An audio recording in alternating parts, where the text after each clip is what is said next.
آپ کے اوصاف حمیدہ میں سے چھٹی خوبی ام المومنین حضرت سیدہ عائشہ صدیقہ رضی اللہ تعالیٰ عنہ ارشاد فرماتی ہیں، ہمارے آقا کریم علیہ الصلوۃ والسلام اپنے گھر کے چھوٹے موٹے کام خود فرماتے تھے۔ آپ کے نالین شریف اگر ٹوٹ جاتے تو حضور خود سی لیتے، اگر آپ کے مبارک کپڑے کہیں سے پھٹ جاتے تو حضور خود پیوند لگا لیتے، اور جب حضور علیہ الصلوۃ والسلام ہمارے ساتھ گھر میں ہوتے تو ازواج مطہرات کے کاموں کے ساتھ، گھر کے کاموں کے ساتھ ہمارے آقا کریم علیہ الصلوۃ والسلام ہاتھ بٹاتے تھے۔ حضور نے ہاتھ بٹانا اور گھر میں ہمارے ساتھ کام کروانا، یہ کچھ عادات مبارکہ تھیں جو ہمارے لیے ایک عظیم اسوہ ہیں اور کامیابی کا ایک بہترین نمونہ ہے۔ وہ آپ کے سامنے میں نے بیان کی تھی جہاں پر گفتگو ختم ہوئی تھی۔ ہمارے آقا کریم علیہ الصلوۃ والسلام نے غرباء سے، غلاموں سے، مساکین سے محبت فرمائی ہے، اور آقا کریم علیہ الصلوۃ والسلام پوری تاریخ انسانیت میں واحد میرے اور آپ کے آقا کریم علیہ الصلوۃ والسلام کی ہستی ہیں، واحد جنہوں نے فتح مکہ کے موقع پر، کہ جب آپ نے مکہ شریف کو فتح فرمایا اور آپ فاتح بن کے آئے ہیں، دنیا میں پہلے فاتح ہیں میرے اور آپ کے آقا کریم علیہ الصلوۃ والسلام، حضور نے اس وقت عام معافی کا اعلان فرمایا ہے۔ جو کئی سالوں سے حضور کے دشمن تھے، حضور نے فتح مکہ کے موقع پر ان سب کو معاف فرما دیا، اور صرف معاف ہی نہیں فرمایا، جب حضور تشریف لائے تھے اور حضور کے غلام ہجرت کر کے مدینہ منورہ آئے تھے، 10 سال کے عرصے کے بعد جب حضور تشریف لا رہے ہیں یہاں مکہ معظمہ میں فاتح بن کے 10,000 کے لشکر کے ساتھ، ذرا دلوں کو تھام کے سنیں، ان مکانوں کے اوپر، حضور کے مکان کے اوپر اور حضور کے غلاموں کے مکانوں کے اوپر اہل مکہ نے قبضہ کر لیا تھا۔ اب شروع سے اصول یہ تھا، اگر آپ کی پراپرٹی کے اوپر کوئی شخص قبضہ کرتا ہے، آپ کہیں اپنے علاقے کو چھوڑ کر چلے گئے، جب آپ دوبارہ واپس آئیں گے وہ زمین آپ کی ہے، اگر آپ واپس نہیں آئے، آپ کی اولاد واپس آئی ہے، پھر بھی زمین آپ کی ہے، اگر آپ کی اولاد بھی واپس نہیں آئی بلکہ آپ کے پوترے، تیسری نسل واپس آئی ہے، پھر بھی آپ اپنی زمین لے سکتے ہیں، وہ زمین آپ کی ہے۔ میرے اور آپ کے آقا کریم علیہ الصلوۃ والسلام جب فتح مکہ کے موقع پر تشریف لائے ہیں تو حضور علیہ الصلوۃ والسلام نے اہل مکہ کو صرف معاف نہیں فرمایا، فرمایا جنہوں نے میرے مکان پر اور میرے صحابہ کے مکانوں پر قبضہ کیا ہوا ہے، میں اپنے مکان اور اپنے غلاموں کے مکان انہی لوگوں کے حوالے کرتا ہوں، وہ اس میں رہے، ہم ان سے واپسی کا مطالبہ نہیں کرتے۔ کتنی اعلیٰ عادات مبارکہ ہیں۔ اور ایمان افروز جو بات میں آپ سامنے کرنے لگا ہوں، فتح مکہ کے موقع پر جب حضور تشریف لائے، مکہ مکرمہ فتح ہو گیا اور حضور سین حرم میں بیٹھے ہوئے ہیں، آپ کی ولادت باسعادت کا جب ہم ذکر کرتے ہیں تو ایک خاتون کا اکثر آپ نے ذکر سنا ہوگا، حضرت سویبہ کا، بعض علماء حضرت صوبیہ بھی کہتے ہیں، بعض علماء نے حضرت سویبہ بھی کہا ہے، جو ابو لہب کی باندی تھیں۔ جس وقت حضور علیہ الصلوۃ والسلام کی ولادت باسعادت ہوئی تو یہ حضور کی ولادت باسعادت کے وقت کہیں باہر تھی، کہتی میں اچانک حضور کے گھر آئی تو میں نے دیکھا حضور کا گھر روشن اور منور تھا، میں نے پوچھا یہ روشنی کیسی اور یہ خوشبو کیسی، تو بتایا گیا کہ سیدہ آمینہ کے گھر میں حضور پیدا ہوئے ہیں، حضور تشریف لائے ہیں۔ تو کہتی ہیں میں وہ خوش نصیب عورت ہوں کہ میں نے آگے بڑھ کے وہ خواتین جنہوں نے پہل حضور کی زیارت کی، میں بھی ان میں شامل تھی، میں نے دیدار رسول کیا، تو خوشی کی انتہا اس قدر زیادہ تھی کہ میرے بس میں نہیں تھا، نہیں تو پورے مکہ کی گلیوں میں یہ اعلان کرتی کہ حضور تشریف لے آئے ہیں۔ تو میں ابو لہب کے ہاں آئی، اپنے آقا کے ہاں، ابو لہب سے کہا تمہیں مبارک ہو، اللہ تعالیٰ نے تمہیں بھتیجا عطا فرمایا ہے، جناب سیدنا عبداللہ کے گھر میں بیٹا پیدا ہوا ہے۔ اور پھر میں نے حضور کی تعریف کی کہ وہ آنے والا شان والا بیٹا کون سا ہے۔ اب ذرا دلوں کو تھام کے سنیں، بخاری شریف میں بھی حدیث مبارک ہے، ابو لہب نے اس خوشی میں اس باندی کو، حضرت سویبہ کو آزاد کر دیا۔ پھر حضرت عباس کو خواب میں ابو لہب ملا حضور کے چچا کو، تو انہوں نے پوچھا کیا بنا ہے، فرمایا کچھ نہ پوچھیں، جس دن سے آیا ہوں انتہائی مشکلات میں ہوں اور انتہائی عذاب میں مبتلا ہوں، لیکن جب سوار شریف کا دن آتا ہے تو میرا عذاب اس لیے ہلکا کر دیا جاتا ہے کہ جس نے حضور کی تشریف آوری کی خبر مجھے دی تھی، میں نے خوشی میں اسے آزاد کر دیا تھا، حضرت سویبہ کو۔ اور پھر حضرت سویبہ وہ عظیم خاتون ہیں جنہوں نے 2 ماہ تک حضور کو دودھ پلایا ہے۔ حضرت سویبہ ہیں کون؟ باندھی، ابو لہب کی باندھی تھی، خریدی ہوئی باندھی، 2 ماہ حضور کو دودھ پلایا ہے۔ میرے اور آپ کے آقا کریم علیہ السلام جب 10 سال کے بعد مکہ مکرمہ کو فتح فرما رہے ہیں، مدینہ منورہ میں جانے کے بعد حضور کا بچپن بھی گزر گیا اور آقا کریم علیہ السلام کی جوانی بھی گزر گئی، اور میرے اور آپ کے آقا کریم صلی اللہ علیہ وسلم بڑھاپے کی مبارک عمر میں ہیں، 60 برس سے اوپر کی آپ کی عمر شریف ہے۔ اب ذرا دلوں کو تھام کے سنیں، حضور صحن حرم میں بیٹھے، انسان کسی بڑے موقع پر، بڑی خوشیوں میں، ہمارے ہاں شادیاں ہوتی ہیں یا خوشی کا موقع ہوتا ہے، ہم قریبی لوگوں کو بھول جاتے ہیں، بعد میں ان سے معذرت کرتے ہیں، یار آپ میرے ذہن میں نہیں رہے کیونکہ میرے پاس اس قدر ہجوم تھا کہ میں بھول گیا۔ 10-12 ہزار کا لشکر حضور کے ساتھ ہے، مکہ مکرمہ فتح ہو گیا ہے، حضور صحن حرم میں بیٹھے ہیں۔ سب سے پہلے حضور نے کیا پوچھا؟ فرمایا حضرت سویبہ کہاں ہیں؟ وہ خاتون کہاں ہے جس نے مجھے 2 ماہ دودھ پلایا تھا بچپن میں؟ وہ نبیوں میں رحمت، لقب پانے والے۔ تو بارگاہ میں عرض کی گئی، یا رسول اللہ صلی اللہ علیہ وسلم ان کا انتقال ہو گیا ہے، حضرت سویبہ اس وقت موجود نہیں، وہ قبر شریف میں تشریف لے گئی ہیں۔ پھر حضور نے یہاں پر بس نہیں کی، فرمایا ان کے بیٹے حضرت مصروف کہاں ہیں؟ ان کے بیٹے کہاں ہیں؟ ارشاد جب یہ ہوا تو عرض کی کہ یا رسول اللہ صلی اللہ علیہ وسلم ان کے بیٹے بھی انتقال فرما گئے۔ تو پھر حضور نے ٹھنڈی سانس لی، فرمایا آج حضرت سویبہ اگر موجود ہوتی یا ان کے بیٹے موجود ہوتے، میں ان سے کتنی محبت کرتا ہوں وہ اپنی آنکھوں سے دیکھ لیتے۔ اس بات پر جو خوش ہوئے ہیں، یا اللہ انہیں حضور کی محبت نصیب فرما۔ آپ سن رہے ہیں میں کیا کہہ رہا ہوں؟ ایک ہوتا ہے میں کہوں کہ میں حضور سے محبت کرتا ہوں، وہ خاتون کتنی عظمتوں والی ہیں جن کے بارے میں حضور فرما رہے ہیں اگر وہ یہاں پر موجود ہوتی، وہ زندہ ہوتی تو وہ اپنی آنکھوں سے دیکھتی میں ان سے محبت کتنی کرتا ہوں، میں ان سے محبت کتنی کرتا ہوں۔ جو کمزور لوگ تھے میرے اور آپ کے آقا کریم علیہ السلام نے ان سے محبت فرمائی ہے۔ ایک بڑا مشہور واقعہ ہے، تمام حدیث کی کتب میں یہ واقعہ موجود ہے۔ وہ دیہاتی صحابی جو انتہائی غریب تھے اور دیہات کے رہنے والے تھے اور بڑی سادہ طبیعت تھی، حضرت ظاہر بن حرام رضی اللہ تعالیٰ عنہ، یہ اپنی زمینوں میں کچھ سبزیاں اور پھل لگاتے، پھر مکہ مکرمہ کے شہر میں آ کے بیچ دیتے۔ تو دیہات میں جب کوئی دیہات سے سبزی یا کوئی فروٹ لے کے آتا تو اس کے قریب لوگوں کا ہجوم لگ جاتا کہ یہ ایک تو تازی سبزی ہے، تازہ فروٹ ہے، اور دوسرا یہ کہ تھوڑے پیسوں میں مل جاتا ہے۔ تو حضرت ظاہر جب بھی مکہ مکرمہ میں آتے تو آقا کریم مدینہ منورہ میں جب آتے تو آقا کریم علیہ السلام کی بارگاہ میں سب سے پہلے کچھ نہ کچھ ہدیہ کے طور پہ کوئی سبزی اچھی آئی ہوتی یا کوئی فروٹ آیا ہوتا تو وہ بطور تحفہ حضور کی خدمت میں پیش کرتے۔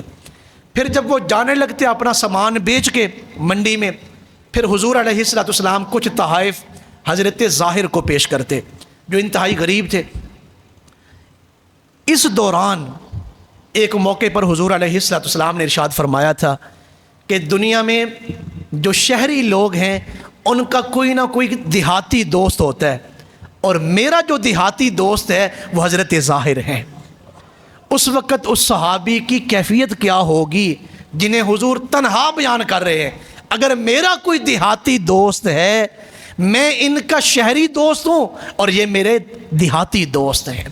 اور پھر آقا کریم علیہ السلام ایک مرتبہ مدینہ منورہ کی منڈی میں تشریف لائے تو یہ اپنی لائی ہوئی سبزی بیچ رہے تھے، تو ان کا دھیان نہیں گیا حضور کی طرف۔ حضور پیچھے سے آئے اور پیچھے آ کے حضرت ظاہر کے پیچھے بیٹھ گئے، اور تھوڑی دیر بیٹھنے کے بعد اب یہ گاہکوں کو ڈیل کر رہے ہیں اور سبزی کی آوازیں لگا رہے ہیں۔ پھر آقا کریم علیہ السلام اٹھے ہیں اور ان کی دونوں بغلوں کے درمیان حضور نے یوں بازو ڈالے ہیں اپنے، اور اپنے مبارک ہاتھ حضرت ظاہر کی آنکھوں پہ رکھیں. جیسے ہمارے نہیں کہا جاتا پہچانے جی کون ہیں آپ. ایک لمحے کے لیے ذرا غور تو کریں وہ لوگ کتنے خوش نصیب ہوں گے جن کو یہ سعادتیں حاصل تھیں، جنہیں یہ قرب حاصل تھا. اللہ اکبر. تو یوں حضور علیہ السلام نے مبارک ہاتھ جو ہے حضرت ظاہر کی آنکھوں پہ رکھے ہوئے ہیں. اب حضرت ظاہر کچھ بول نہیں رہے، انہوں نے اپنے ہاتھ حضور کے مبارک ہاتھوں پہ رکھے. جیسے ہم ہاتھ پیچھے نہیں کرنے لگتے، جب انہوں نے ہاتھ رکھے نا تو حضور کے وہ ملائم اور نرم، ریشم سے زیادہ نرم مبارک ہاتھ اور معطر، خوشبو سے معطر ہاتھ تھے. تو انہوں نے ہاتھ حضور کے ہاتھوں سے پھر ہٹائے نہیں اور اپنی آنکھوں سے حضور کے ہاتھوں کو نہیں ہٹایا. پیر میرے علی شاہ صاحب رحمۃ اللہ علیہ کا کہ پہلوان مرید ہوا نا، وہ تو پیر صاحب نے فرمایا میرا بازو پکڑیں، یہ ہاتھ جو ہم پکڑاتے ہیں. اس نے بازو پکڑا تو پیر صاحب نے چھڑا دیا. تو پہلوان بڑا سیانا تھا، اس نے کہا حضور اب میرا ہاتھ پکڑے، میں چھڑواتا ہوں. تو پیر مہر علی شاہ صاحب نے جب ان کا ہاتھ پکڑا تو وہ رونے لگ گیا. کہا حضور اب ہاتھ پکڑا ہے تو قیامت تک چھوڑنا نہ. صدیوں بعد جن کے ہاتھوں میں مہر علی کا ہاتھ ہے وہ تو تمنا کر رہا ہے کہ ہاتھ چھوڑنا نہ. تو جن کے ہاتھوں میں حضور کے ہاتھ ہیں وہ کتنے خوش نصیب ہوں گے. دامن مصطفیٰ جن کے ہاتھوں میں ہے ان کو روز جزا اور کیا چاہیے. تو ہاتھوں کو وہ نہیں چھڑا رہے بلکہ حضور کے ہاتھوں کو پکڑا ہوا ہے اور اپنی پشت جو ہے وہ حضور کے سینے عطر سے مل رہے ہیں تاکہ مجھے برکتیں حاصل ہوں، مجھے سعادتیں حاصل ہوں. پھر آقا کریم علیہ السلام نے اپنے مبارک ہاتھ ہٹائے ہیں تو پھر حضور نے ارشاد فرمایا لوگوں کے جو شہر کے لوگ ہوتے ہیں ان کا کوئی نہ کوئی دیہاتی دوست ہوتا ہے، میں ظاہر کا شہری دوست ہوں اور یہ میرے دیہاتی دوست ہیں. اور لجپالی کی انتہا کتنی ہے. حضرت ظاہر کا جب انتقال ہوا، ان کو جب قبر میں اتارا گیا، آپ ان کی حالات زندگی پڑھ کے دیکھیں، حضور نے اپنے ہاتھوں سے حضرت ظاہر کو قبر میں اتارا ہے. لجپال پریتا توڑ دے نہیں، جندی باں پھڑ دے انہیں چھوڑ دے نہیں. ایک صحابی رسول ہیں حضرت سراقہ بن مالک رضی اللہ تعالیٰ عنہ. ہمارے آقا کریم علیہ السلام نے جب ہجرت فرمائی تو ابو جہل نے اس وقت 100 اونٹ کا انعام رکھا کہ جو حضور علیہ السلام کو اور سیدنا صدیق اکبر کو معاذ اللہ گرفتار کر کے لائے گا 100 اونٹ اسے انعام دیے جائیں گے. اور سرخ اونٹ، اس دور میں اگر سرخ اونٹ کی کم از کم قیمت بھی لگائی جائے تو وہ 5 لاکھ سے مہنگا ہوگا. 5 لاکھ بھی لگائیں تو کتنے پیسے بنتے ہیں؟ کم از کم 5 کروڑ روپے کے قریب پیسے بنتے ہیں. تو سراقہ بن مالک حضور علیہ السلام کی سواری مبارک کے قریب پہنچ گیا تو سیدنا صدیق اکبر نے پیچھے دیکھا، عرض کرتے ہیں یا رسول اللہ صلی اللہ علیہ وسلم سراقہ آ گیا ہے اور وہ اس کی سواری ہماری سواری کے قریب آ گئی ہے. تو حضور نے ارشاد فرمایا یا ارض خذی، اے زمین سراقہ بن مالک کو پکڑ لے. تو سراقہ بن مالک اپنی ٹانگوں سمیت اور سواری کی ٹانگوں سمیت زمین میں دھس گیا. تو اس نے سمجھا مجھ پہ جادو ہو گیا، معافی مانگی، حضور نے معافی عطا فرما دی. وہ پھر باہر نکلا ہے تو اس نے کہا یہ جادو ہے تو شاید دوبارہ جادو نہ ہو سکے مجھ کے اوپر، میرے اوپر. پھر اس نے حضور کا پیچھا کیا، پھر حضور نے یہی ارشاد فرمایا یا ارض خذی، اے زمین سراقہ کو پکڑ لے. پھر گھوڑا دھنسا اس کا اور خود بھی زمین میں دھنسا، پھر معافی مانگی. تیسری مرتبہ پھر کیا، حضور نے تیسری مرتبہ معاف کیا. جو تکلیف پہنچانے والے ہیں انہیں حضور ایک مرتبہ نہیں 3 مرتبہ معاف فرما رہے ہیں. یہ سیرت رسول ہے اور یہ اسوہ رسول ہے. پھر وہ تیسری مرتبہ عرض کرتے ہیں یا رسول اللہ صلی اللہ علیہ وسلم مجھے معاف فرما دے. حضور نے معاف فرما دیا. تو پھر حضور نے پوچھا اے سراقہ جب ایک مرتبہ تو نے دیکھا، پھر دوسری مرتبہ بھی دیکھا، تو پھر تو کیوں میرے پیچھے چل رہا ہے؟ کیا تجھے یقین نہیں ہوا؟ تو سراقہ بن مالک کی آنکھوں میں آنسو آ گئے. عرض کی کہ میں مالی لحاظ سے بہت کمزور ہوں تو میں لالچ میں آ گیا تھا کہ چلے مجھے 100 اونٹ مل جائیں گے تو میری دنیا کی جو زندگی ہے ظاہری طور پہ وہ بہتر ہو جائے گی، لیکن میں غلط راستے پر ہوں، آپ مجھے معاف فرما دیں. تو حضور نے ارشاد فرمایا سراقہ ایسے پھر نہ جائیں، ایسے واپس نہ لوٹیں. میں تمہیں شاہ ایران کسریٰ کا جو بادشاہ ہے وہ جو اپنے ہاتھوں میں سونے کے کنگن پہنتا ہے، وہ سونے کے کنگن سراقہ میں تمہارے ہاتھوں میں دیکھ رہا ہوں. سراقہ بن مالک واپس لوٹے ہیں. سیدنا صدیق اکبر کا زمانہ تھا، تو حضرت سراقہ بن مالک شدید بیمار ہو گئے۔ جو لوگ ان کی عیادت کے لیے آ رہے تھے انہوں نے کہا کوئی وصیت فرما دیں، گھر والوں کو بتا دیں کوئی بات، کوئی وصیت فرما دیں، آپ کی زندگی کا کون سا پتہ ہے؟ تو حضرت سراقہ بن مالک نے کہا کہ میں جانتا ہوں کہ جو تم کہہ رہے ہو کہ یہ جو مجھے بیماریاں ہیں اس سے جان بھی جا سکتی ہے، لیکن میں اللہ کی قسم اٹھا کے کہہ سکتا ہوں کہ حضرت اسرائیل مجھے ٹچ بھی نہیں کر سکتے، موت دینا تو بڑی دور کی بات ہے۔ تو انہوں نے کہا تم اتنے اعتماد سے کیسے کہہ رہے ہو؟ فرمایا حضور نے مجھے اس وقت جب معاف فرمایا تھا تو حضور نے فرمایا تھا ایران فتح ہوگا اور شاہ ایران کے سونے کے کنگن سراقہ بن مالک تیرے ہاتھ میں پہنائے جائیں گے۔ ابھی ایران فتح نہیں ہوا تو یہ میرا یقین ہے جب تک وہ کنگن میں پہن نہ لوں اپنے ہاتھوں سے اسرائیل میرے قریب بھی نہیں آ سکتے، مجھے موت نہیں آ سکتی۔ سیدنا فاروق اعظم کے زمانے میں حضرت سعد بن ابی وقاص کے قیادت میں ایران فتح ہوا کسرا، تو بہت زیادہ وہ تحائف آئے اور مال غنیمت آیا۔ ایک لسٹ حضرت سعد بن ابی وقاص نے حضرت فاروق اعظم کی خدمت میں پیش کی کہ یہ مال غنیمت آیا ہے۔ اب حضرت عمر وہ سونے کے کنگن ڈھونڈ رہے ہیں کہ سونے کے کنگن کہاں پہ ہیں، تو آپ نے فوراً حضرت سعد بن ابی وقاص سے پوچھا حضور نے سونے کے کنگن کا ذکر کیا تھا، کس قدر صحابہ کا ایمان تھا، تو لسٹ میں سونے کے کنگن موجود نہیں ہیں۔